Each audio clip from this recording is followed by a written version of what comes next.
নালাগুলো দেখেছি, ছড়াগুলো দেখেছি, আমি পাহাড় ধসের সম্ভাবনাগুলা এবং হচ্ছে যেগুলো সেগুলো দেখেছি এখান থেকে, এবং আইন শৃঙ্খলা পরিস্থিতি সম্পর্কে জেনেছি।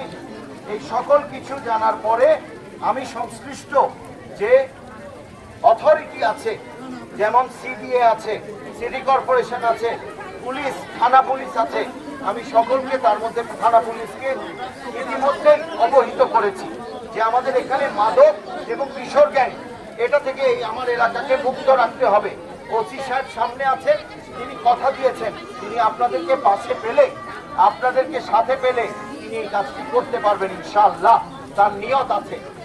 আমাদেরই কারো না কারো ছেলে সন্তান আত্মীয়ই তো কিশোর গ্যাং, কেউ না কেউ আমাদের পরিচিত, তারাই তো এই মাদকের ব্যবসা করছে অথবা মাদক সেবন করছে। সেই জন্য মা বাবাকে, এই আত্মীয় স্বজনকে, মুরব্বীদেরকে এগিয়ে আসতে হবে। যখন আপনারা এগিয়ে আসবেন তখন পুলিশ যদি সৎ নেক নিয়ত থাকে তারা তখন কাজটি করতে পারবে। কিন্তু আপনাদেরকে এগিয়ে আসতে হবে মহল্লা, এই এলাকার সকলকে, না হলে আলাদা করে শুধু আইন শৃঙ্খলা বাহিনী একটি বিষয়কে ঠিক করতে পারে না, সাধারণ মানুষকে সহায়তা করতে হয় পুলিশ বাহিনীকেও।